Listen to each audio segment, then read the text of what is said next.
আল্লাহর নবী ফাতেমাতুজ জোহরা রাদিয়াল্লাহু তাআলা আনহাকে একটি উপদেশ দিয়েছিলেন। বিশ্বনবী তিনি একদিন দেখলেন মা ফাতেমাতুজ জোহরা রাদিয়াল্লাহু তাআলা আনহা তিনি সাজাগোজা করতেছেন। বিশ্বনবী তিনি আড়াল হলেন, আড়ালে দাঁড়িয়ে গেলেন, কারণ মহিলারা যখন সাজে তখন কেউ দেখুক, ডিস্টার্ব করুক কেউ চায় না, ঠিক কিনা? আল্লাহর নবী একটু আড়াল হয়ে গেলেন। হযরত ফাতিমাতুজ জোহরা রাদিয়াল্লাহু তাআলা আনহা যখন তিনি সাজাগোজা শেষ করে যখন তিনি বের হলেন, বের হওয়ার সঙ্গে সঙ্গে বিশ্বনবী বললেন, হে আমার মেয়ে, হে আমার মা ফাতেমা রাদিয়াল্লাহু তাআলা আনহা, তুমি সেজেগুজে কোথায় যাচ্ছ? হযরত ফাতিমাতুজ জোহরা রাদিয়াল্লাহু তাআলা আনহা তিনি বললেন, আমি সেজেগুজে একটু আমার বান্ধবীর বাসায় যাচ্ছি। আল্লাহর নবী বললেন, হে আমার মা ফাতেমা, তুমি যদি দুনিয়াতে বেশি সাজো তোমার জান্নাতের সাজা কম হয়ে যাবে। সুবহানাল্লাহ পড়েন। এই ছোট্ট একটা উপদেশ ফাতেমার জীবনে আল্লাহ রাব্বুল আলামিন এত পরিবর্তন করে দিলেন। হযরত ফাতিমাতুজ জোহরা রাদিয়াল্লাহু তাআলা আনহা দুনিয়াতে তিনি যতদিন জীবিত ছিলেন আর কোনোদিন তিনি সাজেননি। সুবহানাল্লাহ পড়েন। ছোট্ট একটা উপদেশ। যাদের ওয়াইফ সাজে সরাসরি নিষেধ করে দেখেন তো কি অবস্থা হয়। ওর থেকে নামাই দেবে। বাড়ি কার ভাই? বাড়ি কি আপনার না আপনার ওয়াইফের? বলেন। আস্তে আস্তে একটু কন্ট্রোলে আনতে হবে ভাই। আস্তে আস্তে, বেশি চাপাচাপি করা যাবে না, আস্তে আস্তে বুঝাতে হবে। ফাইজুহুন্না, আল্লাহ বলেছেন, হে দুনিয়ার স্বামীরা, ফাইজুহুন্না, আগে নিজের স্ত্রীর কাছে ওয়াজ করো। আচ্ছা বলেন তো ভাই, বিশ্বনবী সর্বপ্রথম কাকে দাওয়াত দিয়েছিলেন? নাম কি ছিল? আপনি কি আপনার স্ত্রীকে দাওয়াত দিয়েছেন ভাই? বিশ্বনবীর সুন্নাত আদায় করেছেন? বলেন না কেন, বলেন। আদায় করেছেন? ব্যর্থ আমরা ভাই, আমরা ব্যর্থ হয়ে গেছি। আমার নিজেদের স্ত্রীকে আমরা কন্ট্রোলে আনতে পারিনি। কেমন পুরুষ আমরা তাহলে, বলেন তো ভাই। ফাইজুহুন্না, আগে স্ত্রীর কাছে ওয়াজ করতে হবে। সমস্ত দুনিয়ার সমস্ত স্বামীকে আল্লাহ বলেছেন ফাইজুহুন্না, আগে স্ত্রীর কাছে ওয়াজ করো, স্ত্রীকে বুঝাও, স্ত্রীকে ইসলামের দিকে নিয়ে আসো, কোরআনের দিকে নিয়ে আসো। এই বক্তব্য কার ভাই? আল্লাহ রাব্বুল আলামিন। বিশ্বনবী বলেন, নিসাউন, মহিলা, আসিয়াতুন, পোশাক পরিধানকারী, আরিয়াতুন, তারপরে উলঙ্গ। নাউজুবিল্লাহ পড়েন। আচ্ছা, একটা মহিলা পোশাক পরার পরও কেমনে উলঙ্গ হয় বলেন? ওই যে স্কিন টাইট সবকিছু পরেছে, সবকিছু অনুমান করা যাচ্ছে। নাউজুবিল্লাহ পড়েন। আজ থেকে 1450 বছর আগে আল্লাহর নবী আমাদেরকে জানিয়ে গেছেন। ওই সময় তো আর এরকম স্কিন টাইট পোশাক ছিল না, কিন্তু মনে হচ্ছে যেন এই হাদিসটা আল্লাহর নবী আমাদেরকে দেখে দেখে বর্ণনা করছেন। হাদিসটা আবারও বলছি, নিসাউন, মহিলা, আসিয়াতুন, পোশাক পরিধানকারী, আরিয়াতুন, তারপরে উলঙ্গ। নাউজুবিল্লাহ পড়েন। এজন্য সম্মানিত দিনী ভাইরা, স্ত্রীকে, মেয়েকে এমন কোন পোশাক কিনে দেওয়া যাবে না যেটা পরলে খারাপ লাগে, অন্য কোনো মানুষ আপনার দৃষ্টি নজর খারাপ করে তাকাবে। বুঝতে পেরেছেন ইনশাআল্লাহ? শালীন পোশাকগুলো আপনার স্ত্রীকে, আপনার মেয়েদেরকে কিনে দিবেন। আল্লাহ যেন তৌফিক দান করেন, বলেন আমিন। বোরখা, বর্তমানে যে বোরখা যে অবস্থা ভাই, বোরখা পরলে আরো মেয়েদেরকে আরো বেশি সুন্দর লাগে, ঠিক কিনা? এই বোরখাগুলো পরার কি দরকার? বোরখা দেখেন আগে আমাদের দাদি নানিরা পরে গেছে, সাদা ফাটা বোরখা, ঢিলে ঢালা বোরখা, মনে আরো 3 জন ঢুকা যাবে, ঠিক কিনা? ওইরকম বোরখা আছে ভাই? বলেন না কেন? ওইরকম বোরখা আছে? সম্মানিতা মা বোনেরা, এমন বোরখা পরতে হবে, ঢিলে ঢালা বোরখা পরতে হবে। এখন থেকে আপনাদেরকে চিন্তা করতে হবে যে আমাদের তো মৃত্যুবরণ করতে হবে, আমাদের কবরে যেতে হবে, আমাদের তাকওয়া অর্জন করতে হবে। তো বোরখার ব্যাপারে যে কথা যেহেতু বলেই ফেলেছি, অনেকে আপনার দেখেন, আপনার কিছু কিছু উলামায়ে কেরাম তারা বলছেন যে বোরখা পরার পরে মুখটা খোলা রাখলেও পর্দা হয়ে যাবে। পর্দা তো হবে না তা না, কিন্তু face is the capital of beauty. Face is the capital of beauty. এই চেহারাটা হলো সৌন্দর্যের রাজধানী। এই চেহারা দেখেই সবকিছু কিন্তু বুঝে নেওয়া যায়, অনুমান করা যায়, ঠিক কিনা? এজন্য মুখমণ্ডলও কিন্তু আপনাকে আবৃত রাখতে হবে। মুখমণ্ডল পর্দায় রাখতে হবে। এই ফতোয়ার ব্যাপারে সকল ম্যাক্সিমাম উলামায়ে কেরাম একমত, বোরকা পরার পরে মুখটাও ঢাকা রাখতে হবে। আল্লাহর নবী বলেন, বিশ্বনবী বলেন, যদি কোনো নারী সুগন্ধি সেন্ট ইউজ করার পরে, পারফিউম ইউজ করার পরে অন্য কোনো পুরুষদেরকে দৃষ্টি আকর্ষণ করার জন্য রাস্তাঘাটে বের হয়, স্কুলে যায়, কলেজে যায়, মার্কেটিং এ যায়, বাজারে যায়, তাহলে সেই নারী কোনোদিন জান্নাতের গন্ধ পাবে না। নাউজুবিল্লাহ পড়েন। তবে কোন নারী যদি নিজের স্বামীকে দৃষ্টি আকর্ষণ করার জন্য সেন্ট পারফিউম ইউজ করে, তাতে কোনো দোষ নেই। সুবহানাল্লাহ পড়েন। পারফিউম সেন্ট ইউজ করা যাবে নিজের স্বামীকে আকর্ষণ করার জন্য। সম্মানিত দিনী মা বোনেরা, আপনারা সেন্ট পারফিউম ইউজ করবেন নিজের স্বামীকে দৃষ্টি আকর্ষণ করার জন্য। এটা পারফিউম সেন্ট ইউজ করে আপনি কখনো বাজারে যাবেন না, স্কুলে যাবেন না, কলেজে যাবেন না, মার্কেটিং এ যাবেন না। আল্লাহ যেন বুঝার তৌফিক দান করেন, বলেন আমিন। বিশ্বনবী বলেন, যে সমস্ত পুরুষেরা নারীদের পোশাক পরিধান করে আর যে সমস্ত নারীরা পুরুষের পোশাক পরিধান করে তারা অভিশপ্ত, তারা জাহান্নামী। জোরে বলেন নাউজুবিল্লাহ। আছে না ভাই? কথা বলেন, আছে না? অনেকে দেখেন মেয়েরা প্যান্ট পরে, শার্ট পরে, সিসি কেমন নিচে নামছে তারা, দেখেন। এটা করা যাবে না। এই যে পুরুষ যারা, তাদের গার্ডিয়ান, যারা গার্জিয়ান আছে, দায়িত্বশীল আছে, এদের ব্যর্থতা। তারা কিন্তু দেখছে, দেখার পরও কিন্তু এটা না দেখার ভান করে বসে আছে। তাদের ব্যাপারে একটা হাদিস এসেছে, যারা মেয়েদেরকে, স্ত্রীদেরকে বেপরদায় ছেড়ে দিয়েছে, তাদেরকে দায়ুস বলা হয়। কি বলা হয়? আমরা অনেক আগে শুনে এসেছি যে মহিলাদেরকে দায়ুস বলা হয়। শুনেননি আপনারা? দায়ুস কোনো মহিলা নয়। আমি হাদিসের রেফারেন্স সব কিছু আমি নোট করে নিয়ে এসেছি। মুসনাদে আহমদ 5839 নম্বর হাদিস এটা। আল্লাহর নবী বলেছেন, ওই সমস্ত পুরুষেরা হলো দায়ুস, যে সমস্ত পুরুষের আন্ডারে নারীরা থাকে, মহিলারা থাকে, ওই সমস্ত পুরুষদেরকে দায়ুস বলা হয়। যে সমস্ত পুরুষেরা তাদের ওয়াইফকে, তাদের মেয়েকে বেপরদায় ছেড়ে দিয়েছে, জোরে বলেন নাউজুবিল্লাহ। আর এই সমস্ত দায়ুস মার্কা পুরুষরা হলো জাহান্নামী। জোরে বলেন নাউজুবিল্লাহ।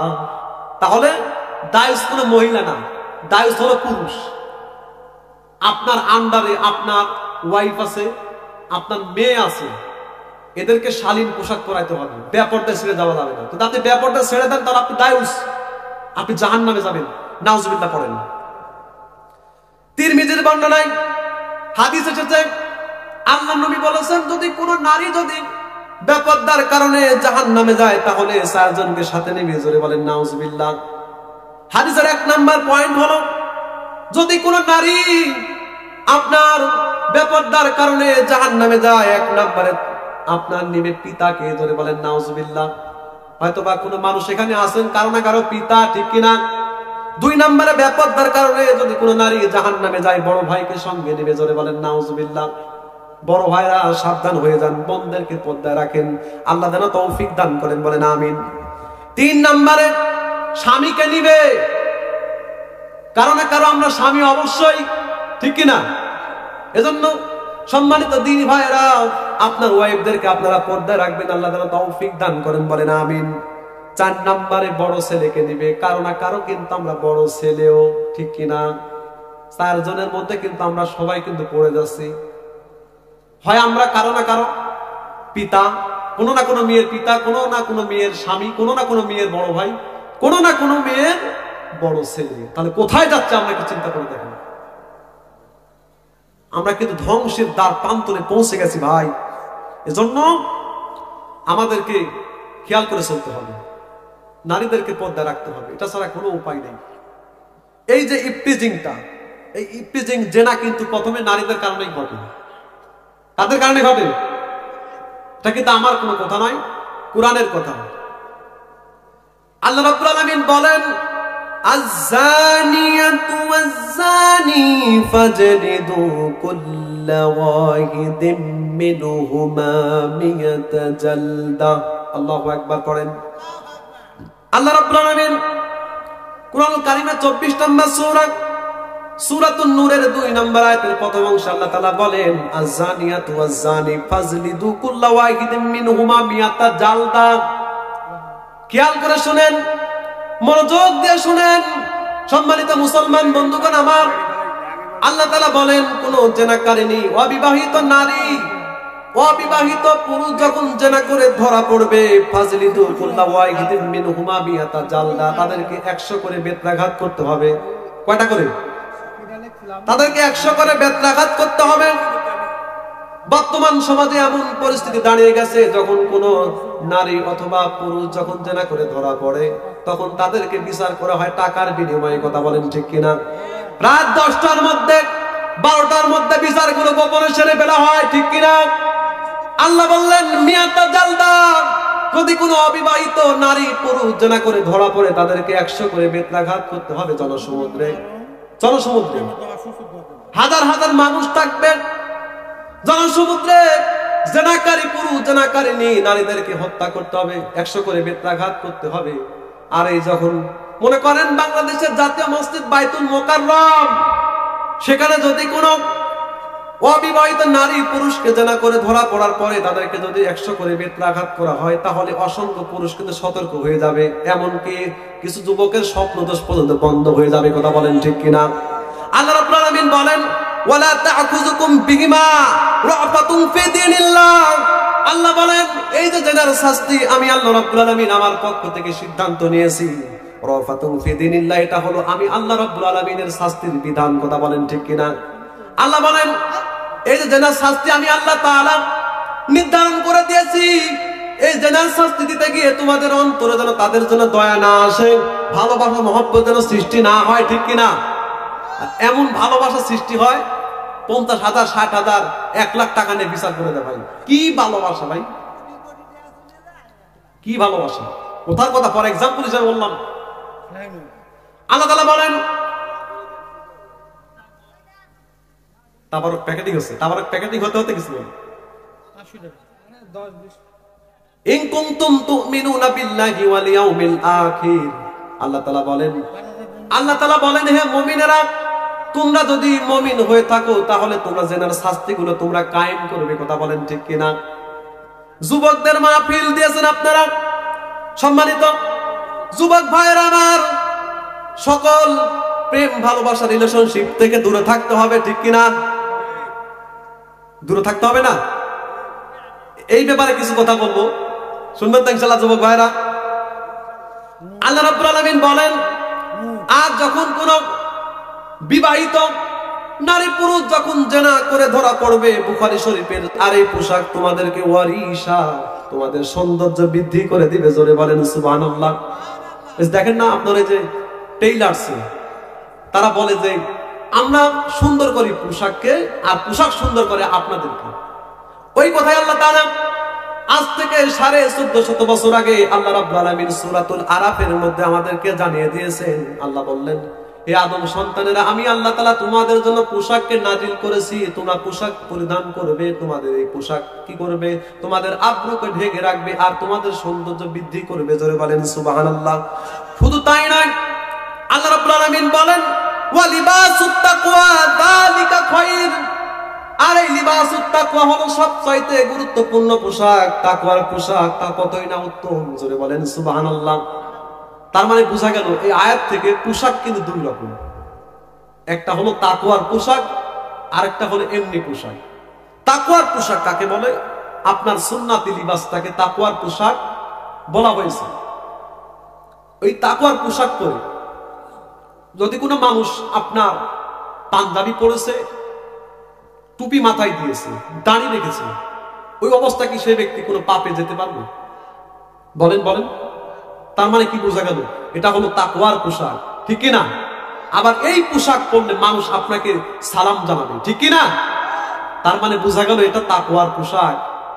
তাকওয়ার পোশাকের সীমারেখা হলো সর্বনিম্ন হলো আপনার হাঁটুর নিচে আপনার পোশাকটা থাকতে হবে, সর্বনিম্ন। আর লম্বা হলো জুব্বাস পড়া সুন্নাত। সুবহানাল্লাহ পড়েন। মোড়ার পর ঠিকই বলেন ভাই পাঞ্জাবি, তা আপনাকে মোড়ার পর পাঞ্জাবি তো দেওয়া উচিত না, ঠিক না? তা আপনি তো আগে পড়েননি, মোড়ার পর কেন আপনাকে পাঞ্জাবি দেওয়া হবে বলেন? সুন্নতি লেবাসটা আপনি আগে থেকে চালু করেন। আপনি যে আপনার সুন্নতি লিবাস পরে নামাজে গেছেন, এটাও আপনার আল্লাহ সুবহানাহু ওয়া তাআলা টেপ রেকর্ড করছেন, ভিডিও করে রাখছেন। সুবহানাল্লাহ পড়েন। এই যে ক্যামেরা দিয়ে আপনার আমার আলোচনাটা ভিডিও হচ্ছে, এটা আমাকে যদি অনেকদিন পরে দেখানো হয়, এটা অস্বীকার করতে পারবো? বলেন। আমি তো আলোচনা করেছি, ঠিক কিনা? এজন্য সম্মানিত দিনী ভাইরা, আমরা তাকওয়ার পোশাক পরবো, জুব্বা পরবো, কিছু না হলে আমরা পাঞ্জাবিটা পরবো। আল্লাহ যেন তৌফিক দান করেন, বলেন আমিন। আর দাড়িগুলোকে আমরা লম্বা করব, আর মুছগুলোকে খাটো করবো। কিন্তু এখন তো উল্টা হয়ে গেছে ভাই, দাড়ি খাটো, মুছি বড়। এমন মানুষের মুছ আছে যে আপনার যদি দই খেতে যায়, দই বুঝেন, দই মুছে লেগে যাবে, ঠিক কিনা? কিন্তু মুছে যদি কোনো ব্যক্তি পানি খাওয়ার সময় মুছ থেকে যায়, সেটা কি হবে? পানিটা খাওয়া জানেন জানেন জানেন, কিন্তু আমরা তো মানি না কেন ভাই? জানতে হবে, দেন মানতে হবে। আল্লাহ যেন তৌফিক দান করেন, বলেন আমিন। মহিলাদের পোশাক সম্পর্কে আবু দাউদের 3878 নম্বর হাদিস, তিরমিজি শরীফের 1472 নম্বর হাদিস, আল্লাহর নবী বলেছেন মহিলাদেরকে এমন পোশাক পরিধান করতে হবে যাতে করে মাথা থেকে শুরু করে পায়ের তালু পর্যন্ত ঢেকে যায়। কথা বলেন ঠিক কিনা? আল্লাহর নবী হাদিসে 3টি জায়গায় ফাঁকা রাখতে পারে এই কথা উল্লেখ করেছেন। আল্লাহর নবী বলেছেন মুখমণ্ডল, হাতের তালু, পায়ের পাতা ছাড়া মহিলাদের সমস্ত অঙ্গ প্রত্যঙ্গ এমন ভাবে ঢাকতে হবে যেন পুরুষের নজরে না পড়ে। কথা বলেন ঠিক কিনা? তাকওয়ার পোশাক পরতে হবে নারীদেরকেও। আল্লাহ রাব্বুল আলামিন কুরআনুল কারীমের মধ্যে বলেন, ওয়াকরনা ফি বুয়ুতিকুন্না ওয়ালা তাবাররাজনা তাবাররুজাল জাহিলিয়াতিল উলা। জোরে বলেন আল্লাহু আকবার। কুরআনুল কারীমের 33 নম্বর সূরা, সূরাতুল আহজাবের 33 নম্বর আয়াত এটা। আমার মা বোনেরা কান লাগান, শোনেন, মনোযোগ দিয়ে শ্রবণ করেন, বাস্তব জীবনে আমল করবেন। আল্লাহ যেন আপনাদেরকে তৌফিক দান করেন, বলেন আমিন। আল্লাহ তাআলা বলেন ওয়াকরনা, এই ওয়াকরনা শব্দটি হলো, করনা শব্দটি আমরের সিগা। আল্লাহ তাআলা বলেন this is my order, so follow. এই নারী সমাজেরা আমার আদেশ হলো ফি বুয়ুতিকুন্না ওয়ালা তাবাররাজনা তাবাররুজাল জাহিলিয়াতিল উলা। হে মহিলা সমাজেরা, হে নারী সমাজেরা, তোমরা তোমাদের দাবিগুলো আদায় করার জন্য তোমরা ঘরের পরিবেশে থাকবে, আর জাহিলি যুগের মেয়েদের মতো রূপ সৌন্দর্য স্ফুটিত করে, প্রস্ফুটিত করে, সুনু সামান মেকে তোমরা মাজা হেলে দুলে তোমরা রাস্তাঘাটে চলাফেরা করবা না। কথা বলেন ঠিক কিনা? এই আদেশ কার? বলেন বলেন। নিজেদের দাবিগুলো আদায় করার জন্য ঘরের পরিবেশ থাকতে হবে, এটা আল্লাহ পাকের হুকুম। তাবাররুজের শব্দ যেটা এসেছে তাফসীরের মধ্যে, মুফাসসিরিনে কেরাম তারা তাবাররুজের অর্থ করেছেন 3টি। জোরে বলেন তো ভাই, কয়টি? তাবাররুজের 1 নম্বর অর্থ হলো কোন জায়গায় যাওয়ার সময় মহিলাদের সাজগোজ বেড়ে যায়, ঠিক কিনা? স্বামীর জন্য আজকে মহিলারা সাজতে চায় না, সাজে। মহিলারা ঘরের পরিবেশে এলোমেলো থাকে, চুলগুলো এলোমেলো থাকে, নোংরা পোশাক পরিধান করে। আর যখন কোনো বিবাহের অনুষ্ঠানে যাবে, মার্কেটিং এ যাবে, বাজারে যাবে, তখন মহিলাদের সাজগোজ গুলো বেড়ে যায়, ঠিক কিনা? এটা আল্লাহ পাকের বক্তব্য, মহিলাদের সাজগোজ গুলো বেড়ে যাবে।